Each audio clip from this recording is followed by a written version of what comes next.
Hi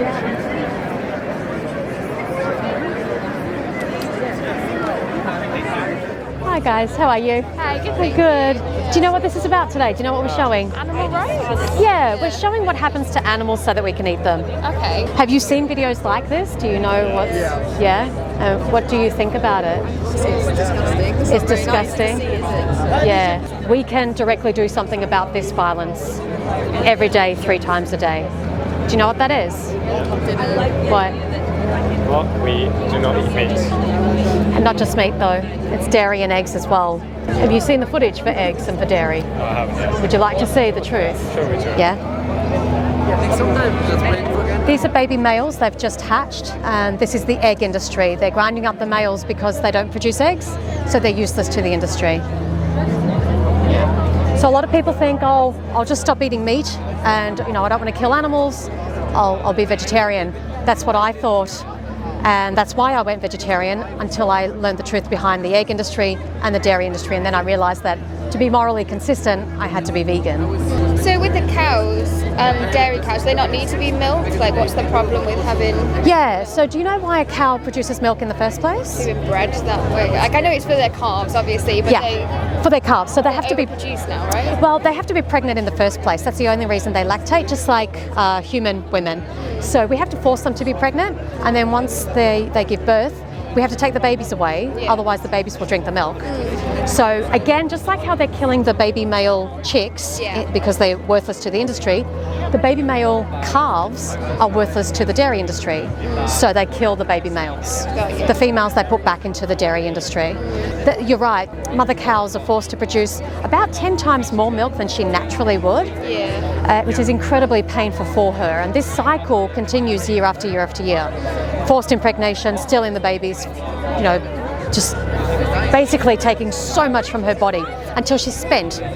So once her milk production declines, she's sent to the slaughterhouse to be killed for cheap hamburger meat, and that's happening on that screen over there. Right. So they don't just produce milk for the hell of it, we force them to produce milk, and when they stop doing what we need, we kill them. Did you know these details before hearing this? Sort of. I'm vegetarian anyway. So Okay, you're vegetarian, yeah. So I know about the baby chicks anyway and the grinding. And do you eat eggs? I do sometimes, just not very often, because I can't bother cooking them. I'm quite lazy, so yeah. Even though you know this, you're still Well, okay to go along with the industry, or is that something that kind of plays on your mind when you look at the product? well, I think we can do small steps. I think I've taken a small step. Yeah, absolutely. Right? Yeah, So I yeah. don't- For my diet, I'm pretty skinny. Like, I don't think it's wrong that I cut out eggs altogether, despite knowing that, because I really don't think I'm doing something that bad, personally. Okay, so are you concerned about losing more weight? Is that why you're... Yeah. So Oh, okay. Right, so you can definitely gain weight as a vegan. You don't have to eat animal products to gain that weight. So every time we eat the animal products, we are paying for this to happen as consumers. We're telling the industry we're okay with this and we would like to produce more of it. Yeah. Right? It's simply demand and supply. Yeah, I get that. Right? Yeah. So even if we're just doing a little bit, we're still telling the industry that we're okay with it. Might be more of a gradual lifestyle change rather than a click of the fingers. It depends on your family, it depends on your culture. Yeah, very yeah. largely. And it's the same thing for everybody. I obviously have a family, I come from the same culture, we all eat animals. What we hear a lot of is people wanting to take small steps. Our aim today is to really help people align their actions with their values. So if we all value the same thing, which pretty much every human that I've ever spoken to has the same values, is we don't want to cause unnecessary violence and all of that. I'm trying to help people make that connection with how long is it going to take those steps to reach that ultimate goal. Does that make sense? Let's say hypothetically you came across someone who saw this video now and didn't feel anything was wrong with the video. How would you confront that? I would ask people why they don't think anything's wrong with it, and what if they were dogs on the screen, or when did they stop caring about animals? Do you not feel anything? I'm not saying I don't necessarily not feel anything, but I'm saying that it would be easy to become desensitized to this sort of thing. Absolutely. You talk about dogs, but it's just a matter of our values and our norms that we've grown up with. Absolutely, yeah. In some countries they eat dogs and they worship cows. But at the same time, why is you say, well, you make a comparison with dogs again, but what's wrong with eating dogs anyway? You know? Well, because in this culture we've been indoctrinated to see dogs as members of the family, right? They're companion animals or pets. So we value those animals more than the chickens and the cows and the turkeys, fish, ducks, pigs. So for most people in Western culture who have a dog as part of their family, they don't think it's okay to eat them, and they would never imagine taking a knife and slitting that dog's throat. So that's why we raise dogs, because companion animals are a great gateway to helping people make a connection to the other animals that end up on our plates. But you know, the thing is, it's not about loving animals or even caring about them. We don't have to love and care for animals to know that unnecessary violence is wrong. So is there a matter of distinction for you then, whether it's necessary or not? So is there a bit of a distinction for you between mass industry farming of animals and hunting of animals? Is there a distinction there? Well, some people say hunting of animals is spiritual. Spiritual. That's the arguments that some hunters propose. So you're saying that we'd have to care for these animals. Yeah. But is it a matter of distinction? Would it be okay for you to see someone hunt an animal ritualistically over watching the mass production of animal goods? Well, I would ask, is any amount of unnecessary violence okay? So if we don't have to exploit and kill, why would we do that, whether it's small scale or large scale? If you're against unnecessary exploitation and violence, then that should be you're against unnecessary exploitation and violence across the board. Does that make sense to you? Yeah, that makes sense. Yeah. Just like, for example, I had one hit me in the eye before. I was speaking to someone who was like, I'm blinded. We may not all love all humans. We might not care about all humans, but that doesn't justify us going around and killing people. But that's also because of repercussions as well, right? No, that would be like saying, I don't kill you just because I know I can go to jail. No, that is an argument, actually. It's part of it. You and I have entered into a social contract which says that we're not going to kill each other, and that makes us sleep easier at night. These animals don't pose me a threat. Why should I enter into that social contract with them? Right. Makes sense? That's one of so that's the argument someone who wouldn't feel anything from this video would make. That's the reason. Do you know what I mean? Because I think to have this hit all levels of society, you can't just go from the argument of feeling and to empathise them. You've got to, find a different route, and I don't know what that route is. Well, what is it for you? I mean, that's what I don't so you don't feel any empathy for them? Do you think it's wrong to unnecessarily kill a sentient being who doesn't want to die? Depends on the circumstance. Well, what you're seeing right here. What do you mean? If someone doesn't want to die, do you think it's wrong to kill them? They pose no threat to you. They pose no threat to you, right? So you either have the choice to... We do a lot of unethical things to advance our lives and to provide ourselves luxuries that we don't necessarily need. Why is this any different? Well, we have a direct victim. How do you justify breeding and slaughtering 70 billion land animals every year? Everything will have a victim. Every winner, every win-lose situation.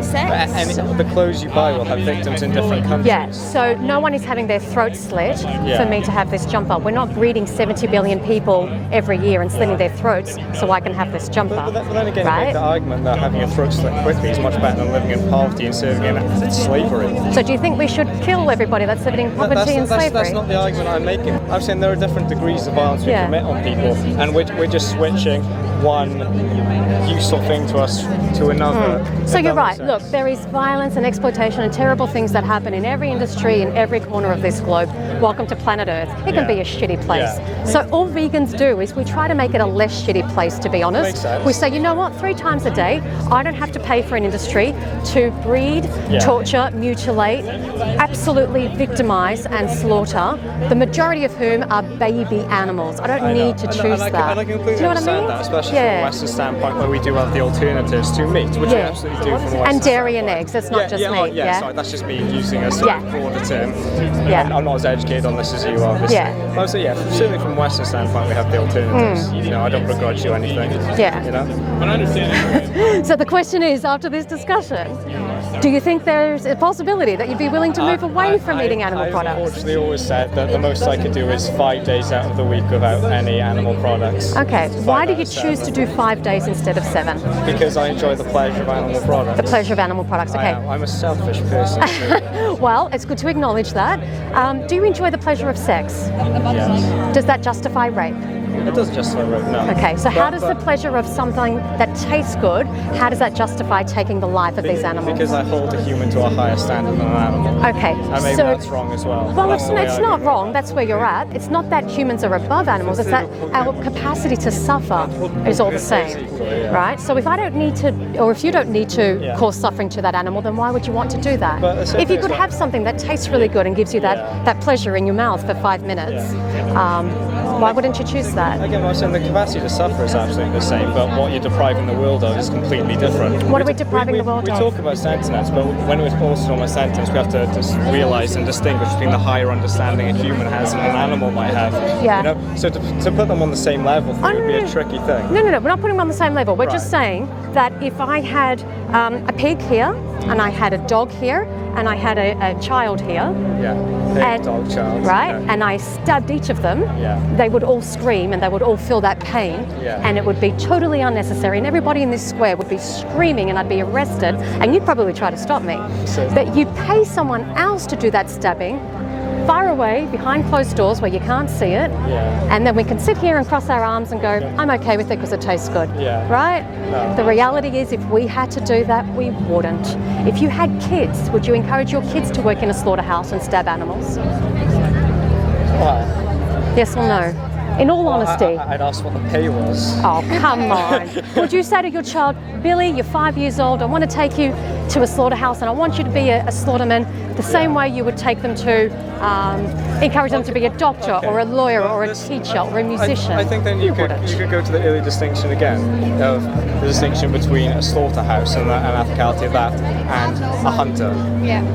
Because for sustenance it's different, right? Well, no, hold on, we're going back to, is it necessary to kill them or not? Yeah, no, but then you brought up, would I be happy with my child to work in a slaughterhouse? Yeah. No. Would I be happy for my child to be a hunter? Yes. So you would be happy for your child to kill an animal unnecessarily? No, if it's for sustenance. But what if you get that sustenance from plants? That's not necessary. Everybody can. You absolutely can. And that's science. That's not my opinion. These are all the things that I used to think before I went vegan. But science is telling us, it's showing us that eating a plant-based diet is totally healthy. In fact, we need to be worried about not eating a plant-based diet. It's the animal products that are linked to our leading causes of death, like heart disease, some types of cancer, type 2 diabetes. They're the things that we need to be worried about. Now, whether that animal is coming from a forest or a factory farm, it doesn't matter. The cholesterol and saturated fat and naturally occurring hormones and animal protein, all those things that are detrimental to our health, are within that animal. So it comes back to, are we supporting exploitation and violence unnecessarily or not? Which one do we choose? If we don't need to contribute to one of them, then why would we?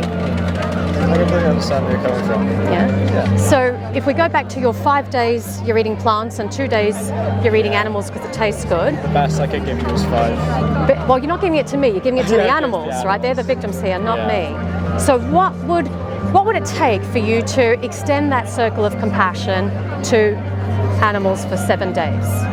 A couple decades of changed social norms in my formative years, which I can't get back. How old are you?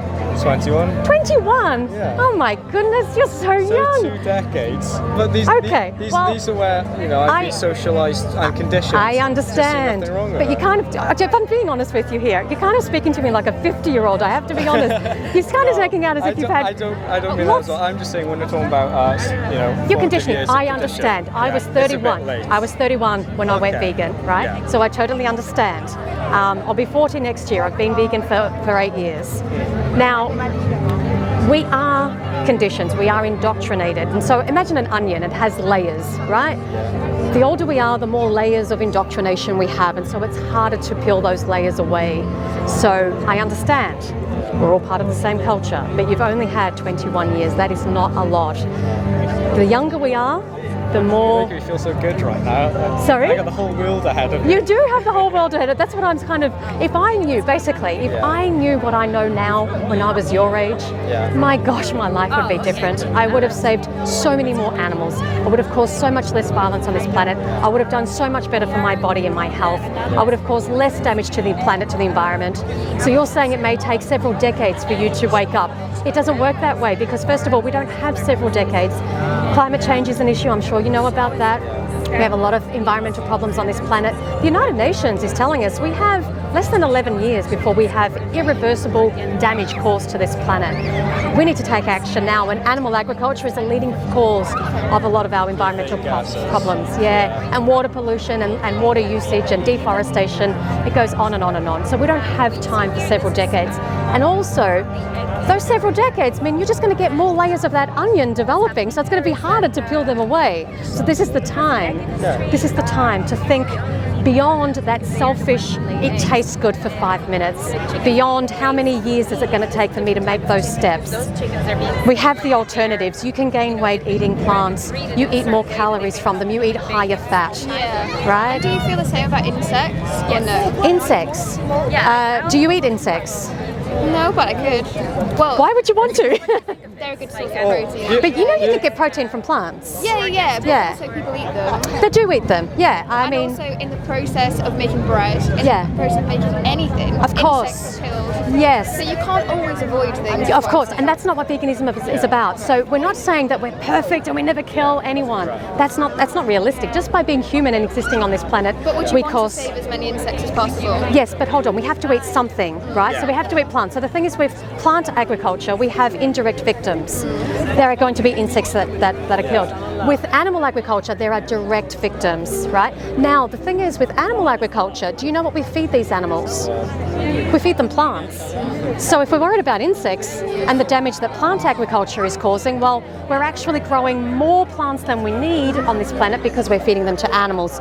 So we're causing that problem anyway. We actually, we grow enough plants right now to feed 10 billion people. We only have 7.6 billion people on the planet.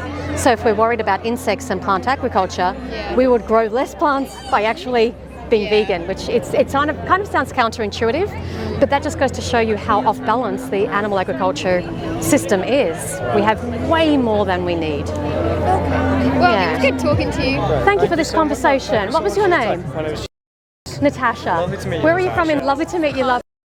Can I leave you guys with a card with some more information? Absolutely, you can. Because I feel like we made some inroads.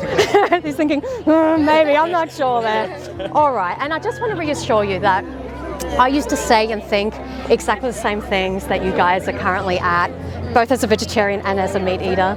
I had that defensiveness, and it wasn't until I basically just educated myself and I really let it in, and I asked the question, does anything morally justify this? And I couldn't come up with an answer. And I thought, well, you know, if I can't watch it, then why am I eating it? And it didn't feel comfortable to watch. All right?